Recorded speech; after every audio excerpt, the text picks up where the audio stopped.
you believe that the recent mineral deal with Ukraine sends a clear message to those who have accused President Trump of being sympathetic to Russia? Yeah, I think that there's a lot of media that goes on when you're dealing with issues of negotiations. The answer, of course, is not to not speak to people. And that was the idea and the theory for the last administration, where Russia wasn't spoken to for at least 3 years. And so even a lot of heat of the idea of speaking to Putin. There was a lot of heat when he went to visit Kim Jong-un. But Secretary Rubio is very similar when it comes to what President Trump's view is that people have to be spoken with, face to face, one-on-one. That diplomacy is about human beings making arrangements, talking about things, finding a common ground.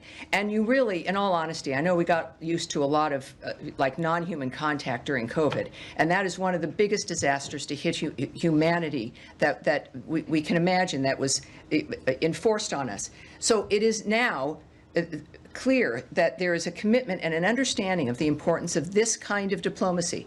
So I'm not going to guess at the nature of what President Trump and Putin might discuss. I do know that President Trump is doing it for a reason, and that is to accomplish an end to bloodshed and massacres. When you think about it, it's something that has to happen. That is what has always driven him. And with Ukraine, the same situation.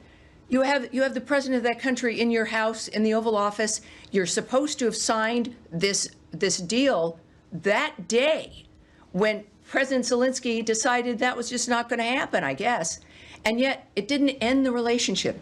They meet in Rome. They sit down with each other. And then this happens again. We know this is important to all of us, and to those men and the women as well involved in these negotiations. But it is something that is with a goal to solve something. And it's I don't think we should look at the minerals deal as a statement about Russia, or if you talk to Putin on the phone, it's not a statement about something else. Trump has been very clear about his mission, and that is how we should look at through that lens. All right, yes, Andrea, again. Just a quick follow-up on that. The president did indicate on his way back from the Vatican that he would consider secondary sanctions if Russia kept bombing. He did. Russia has kept bombing, hasn't agreed to the ceasefire, and he's now apparently agreed to secondary sanctions on Iran, on people who do oil business with Iran. Mm-hmm. Is he considering secondary sanctions on Russia? Well, we know, again, that he's stated his willingness to do that, about the nature of, clearly we're not removing any sanctions that currently exist. The president wants, in every action that we've taken as a nation, to do it diplomatically. That he clearly, because of the commitment to it. And yet, he knows also that there's another part of the world, a whole globe, that needs some attention. And the secretary has also made it very clear that while our style will change, the methodology of how we contribute to this will change, in that we will not be the mediators. That is what I mentioned on Tuesday, and the nature of how this would change is we certainly were still committed to it and will help and do what we can, but we are not going to fly around the world at the drop of a hat to mediate meetings.